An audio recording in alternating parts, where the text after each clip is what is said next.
So I I've been playing in some bands with a good friend of mine, Frankie Cooper. Well, Frankie left to join the army, and he did one or two tours of Afghanistan, and he came back, and now he was gonna start a family with the love of his life, buy a house, get a job, all this other stuff. So Frankie was a music friend and a drinking partner, but he knew the stuff that I was doing, but he never messed around with it. He was just stuck to drinking. He also held no judgment. He just kind of stayed in his own lane.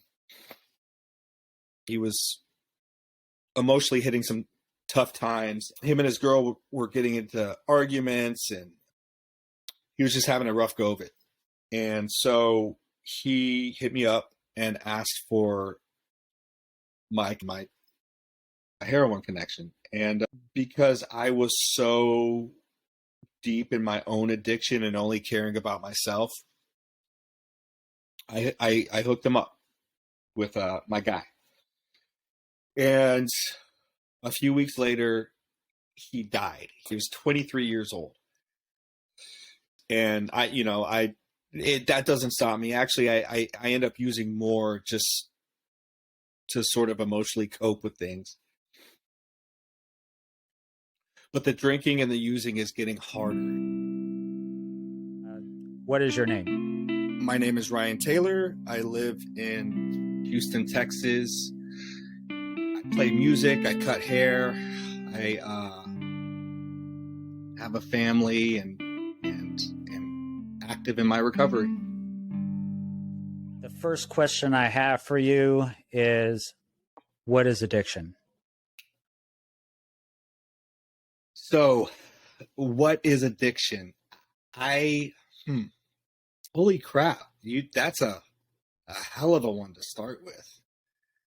Now my heart's beating out of my chest, and I'm like, dude, don't do this podcast. I'm like, holy crap. What is addiction? I I can spot it. I can spot it in other people. I can see it in myself.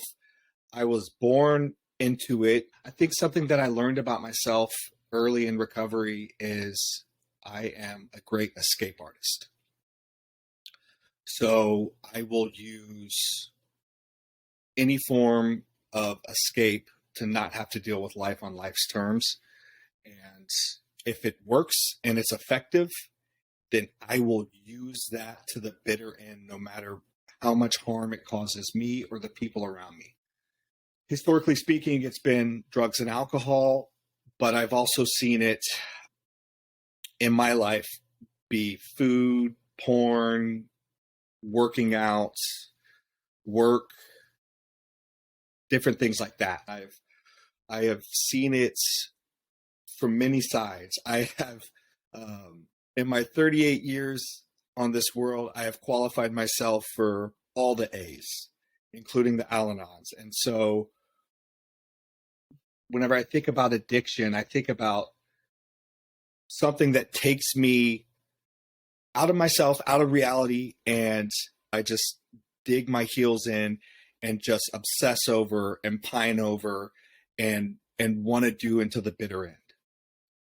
Yeah, man, let's go ahead and get into your story and however you want to share it. I come from a working class oil and gas refinery family. My first few years of life, we kind of moved around a lot for my dad's work.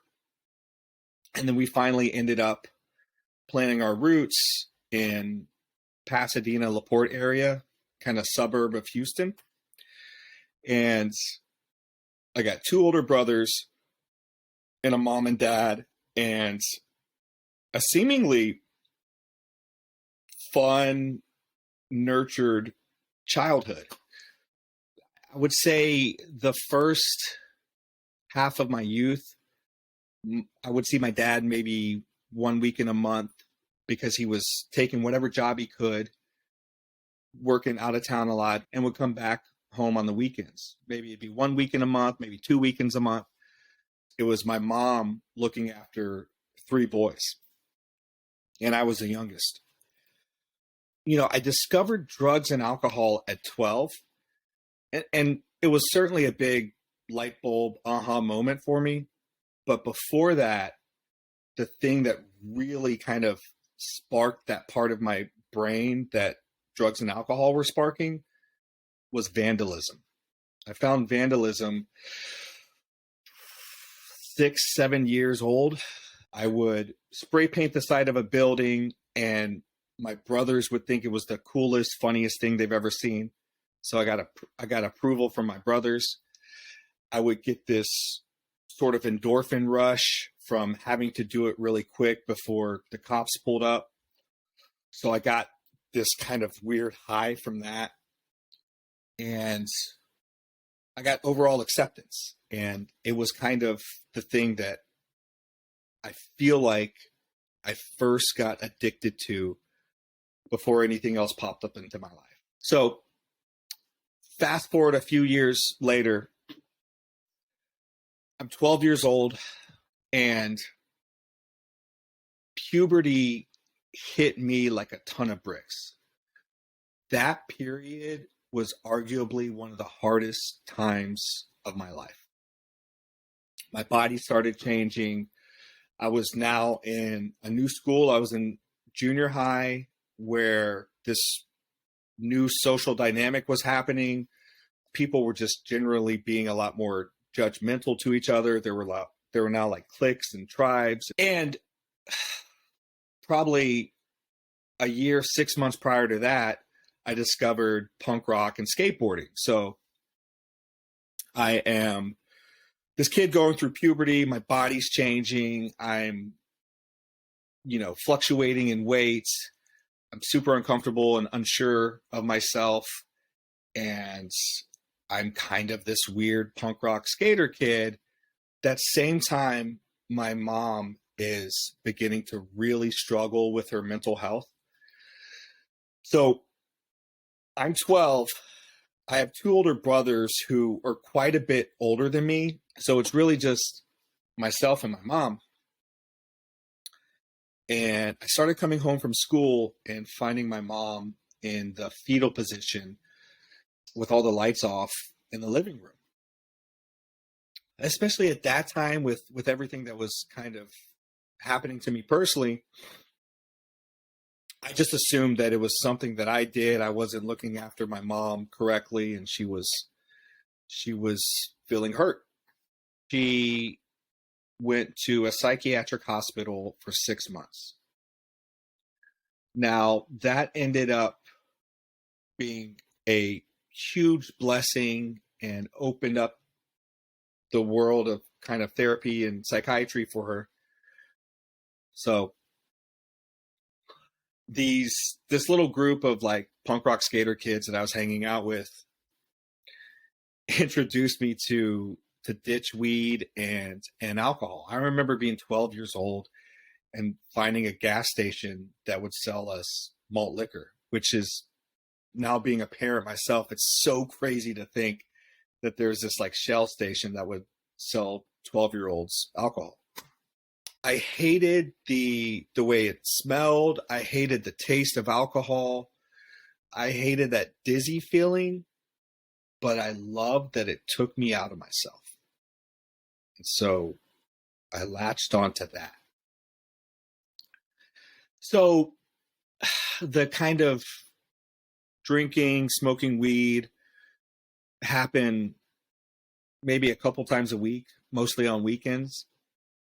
And it went on like that for a few years.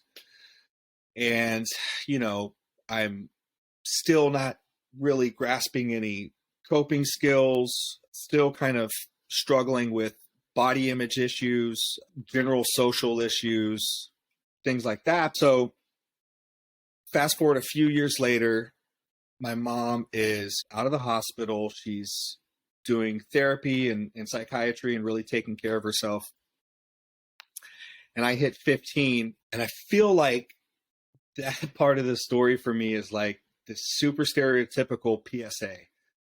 I go to get my wisdom teeth taken out, and I'm prescribed hydrocodone. And that's the first time I tried painkillers. And I felt like I had just unlocked the door to like the answer to so many of my problems. I felt this warm wave of relief. I felt all anxiety leave my body. I was just in this warm blanket for 3 days. Well, after the third day, my mom could see that I was liking the pills a little bit too much. And so she got rid of them. But for me at that time, I can go anywhere in high school or different parts of my neighborhood and find this stuff. Now I know what it is. Now I know what kind of unlocks things for me. I quickly go from only on the weekends to now, this is something I need to do every day to feel better, to feel a part of, to feel sociable, to feel likable. And the way that I justified it in my head was, my mom, she dealt with her mental health issues. And so she was now on a few different psychiatric meds. So my mom took these pills in the morning to make herself feel better. I just got to take these pills. May not be prescribed to me, but I'm seeing it as what's working for me. So I'm using daily. I am still in high school. I got a job working security with a friend. So I'm kind of making enough money to continue getting high. I barely graduate high school. I start playing in bands and start playing music with friends, and people are kind of weirded out about how much I use. So I start keeping it a secret, and I start doing this thing where I pregame before I even leave the house, right? So I'm going to go play a show, or I'm going to go to a bar with some friends. Well, before I even meet up with anybody, I need to eat a handful of pills and I need to drink a couple of beers so I can be loose. The whole time that this is going on, my middle brother is dealing with addiction issues of his own. So he had a dirt bike related incident. He was prescribed hydrocodone. So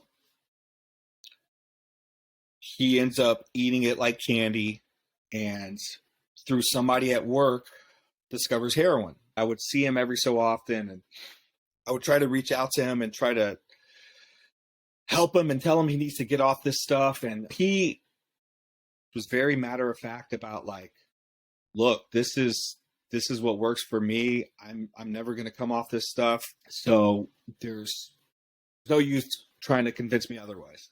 So I see that and I make a mental note that I'll never do that. Fast forward a few more years, and they are starting to crack down on pill mills in Houston, and it's getting harder and harder to get pills. And not only is it getting harder and harder, it's getting more expensive. So I'm forcing myself to withdraw and detox because I can't find any.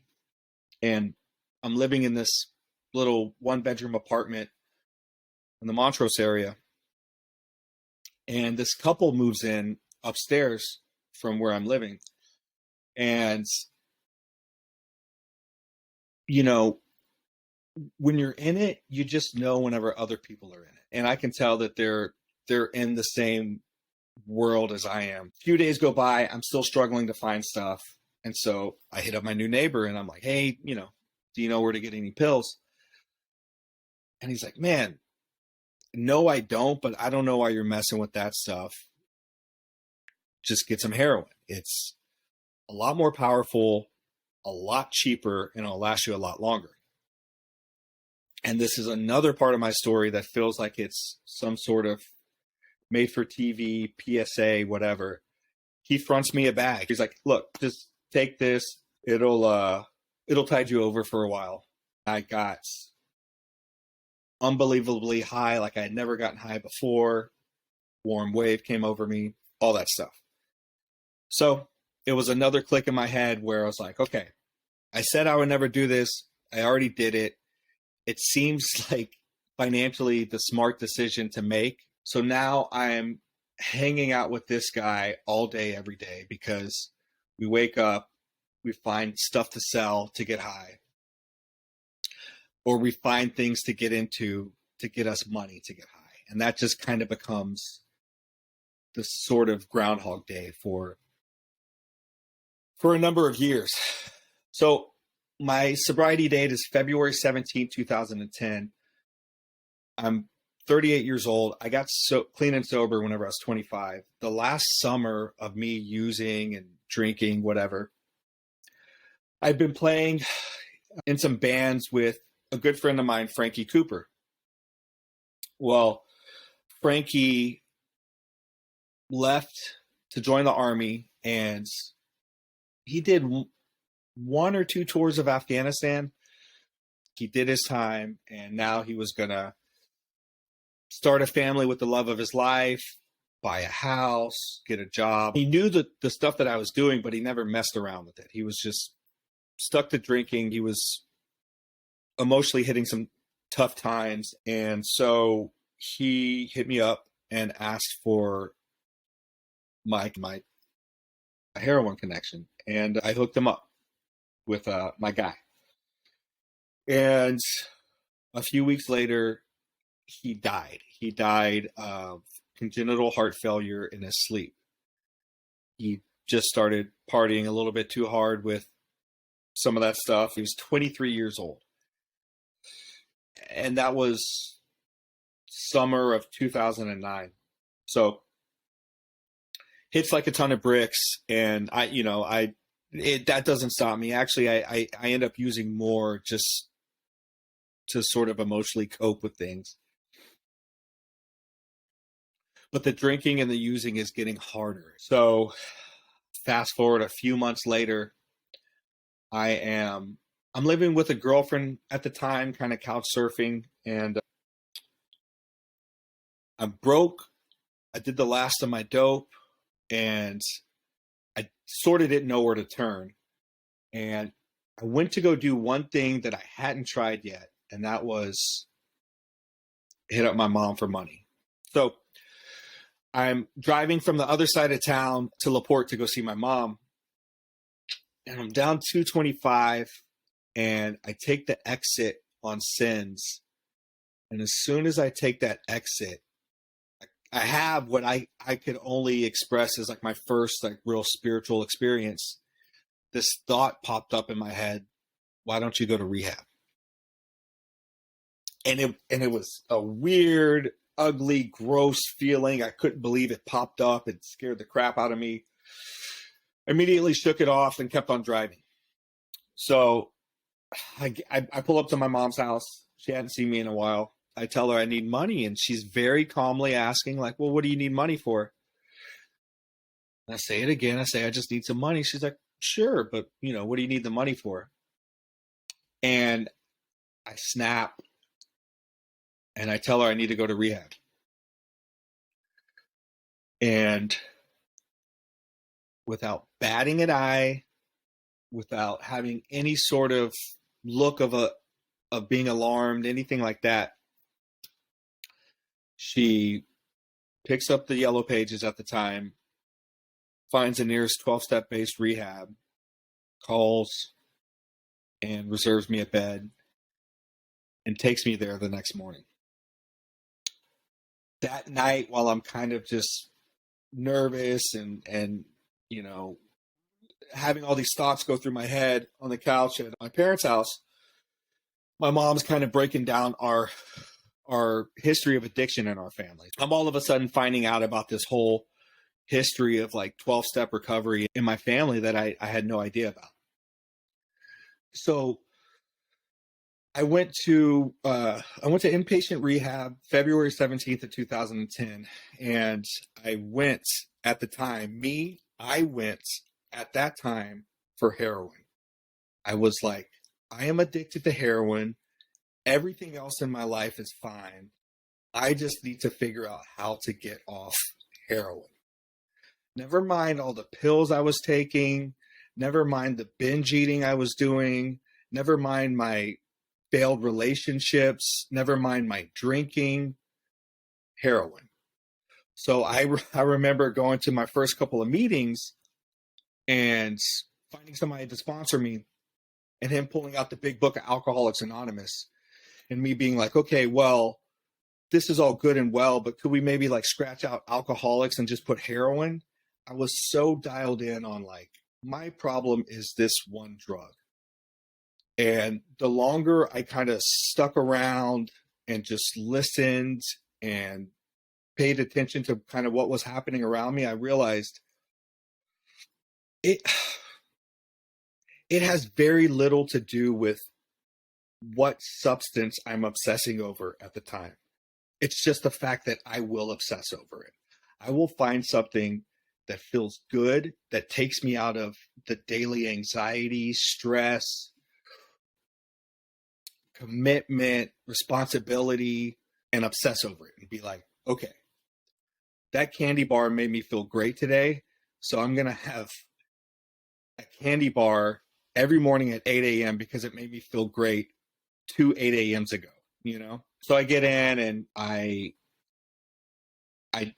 dive right into recovery, and a lot of it is fear-based because all of a sudden I wanted to live, and I had this real deep-seated fear that if I relapsed and went back, that I had used up all my lives, that was going to be the end of me. I don't live like that anymore, but I am grateful that I had that fear in the beginning because it was a big push for me. So I did rehab. I got a sponsor. I did sober living. And then after sober living, I got a house with two other friends in the program. So I was making sure that I had this foundation, and I'm super grateful for that. And my first couple of years of recovery, I'm starting to learn more about myself. I'm starting to learn coping skills. I am learning how to cry. I hadn't done that in a long time. And so I started talking about career stuff with my sponsor. And so my sponsor at the time was a hairstylist. And I remember being 11 or 12 and getting clippers with my brothers, and we would cut each other's hair. And they were bad haircuts, but I loved it. It was the one thing I liked to do that was calming. It was engaging, and it didn't feel like work. So my sponsor at the time challenged me to give barber school a shot. And the sort of promise that I made to myself is like, okay, I'm going to do this. I'm going to actually finish it. And I'm going to give myself a year. And if after a year I don't like it, it's fine. It's not the end of the world. I can move on. So now I'm trying something completely clean and sober and realizing that I can be fully engaged and fully immersed and do something to completion. Started working at a shop and made the most money I'd ever made in my life. And I feel like I had all these signs telling me like, yes, this is for you, stick with it. And from there, I started saving up, tip checks and things like that, because now I knew how to save money. And I opened up my own shop, and that was almost 8 years ago that I opened up that shop. Fast forward years down the line, I'm a few years sober, and I get a call, and I go to check on my mom, and I find her in my brother's backyard, yellow like a Simpson. It turned out that she had been struggling with drinking for a long time. She had been keeping a lot of it a secret. And because I was sober, because I was in recovery, I was able to show up for my mom in that way, and got her a bed at the right step, and she's been clean and sober ever since. Somewhere in the middle of that too, I met my now wife, and we have two kids together. My oldest is my stepson, and none of them have ever seen me drink or use, and that is a remarkable gift to me. I try to use the gifts of recovery in every area of my life. So, like with Erin, my wife and I, like a few months into dating, we started seeing a therapist.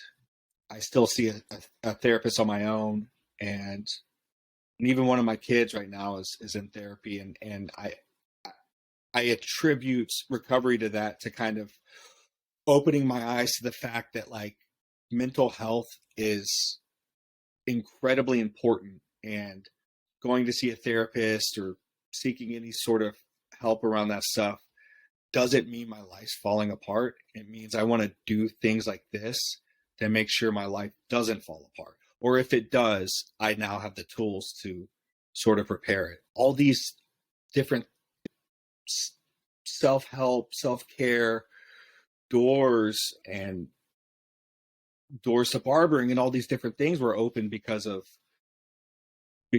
recovery. And I'm incredibly thankful for that. I will be bold and speak for other addicts and say that it is absolutely incredibly important to our sobriety and our recovery to honor the creative parts of us. Something that was told to me early on in recovery is I should probably stop doing music and probably give up that whole aspect of me, right? That really hit me hard, and it was devastating, and I did for a time, and I didn't do anything creative until I realized like how important it is to my sobriety to still have some sort of creative outlet, whether it's writing, painting, music, anything, some sort of creative force driving us. We can't deny that.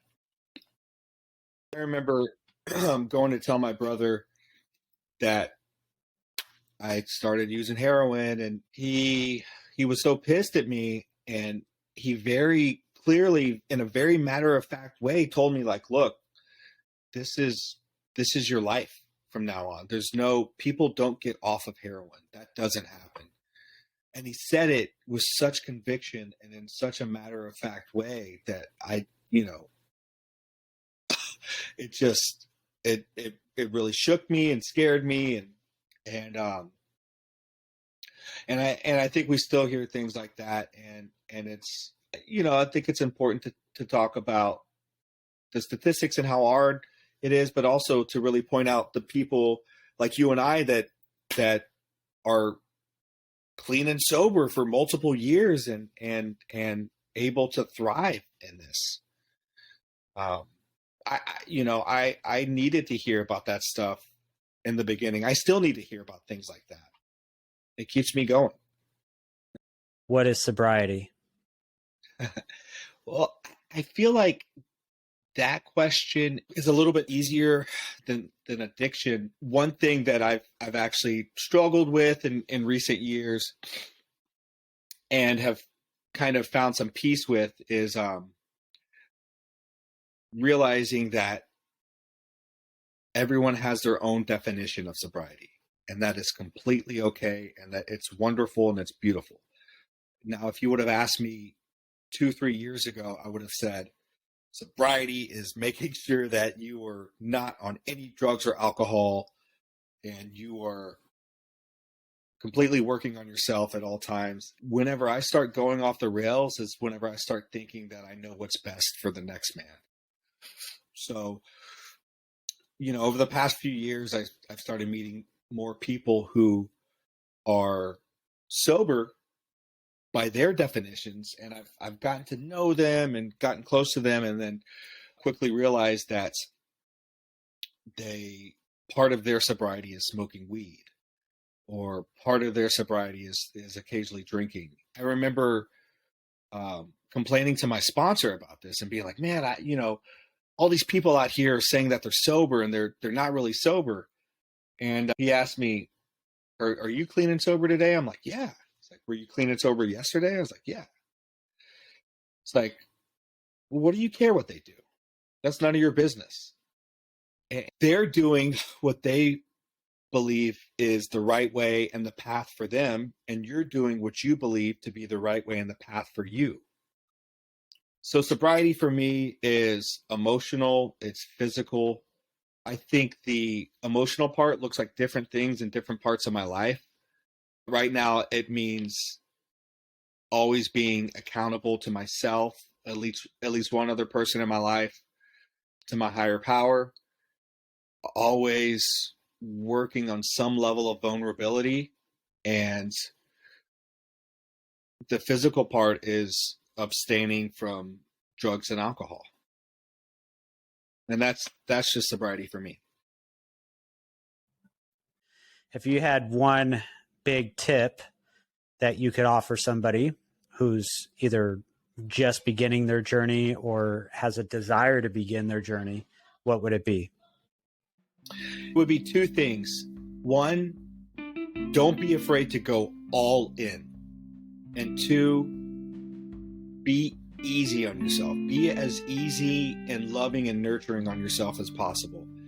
And I know that sounds kind of weird, because I feel like there's a lot of parts of recovery that are just like, I need to look at all the hard stuff I did, face it. And I understand that. And I think that that's all good and well. But what I've seen happen over the years is people will jump in and then they falter, they relapse, and then they're filled with so much shame and remorse that they never come back.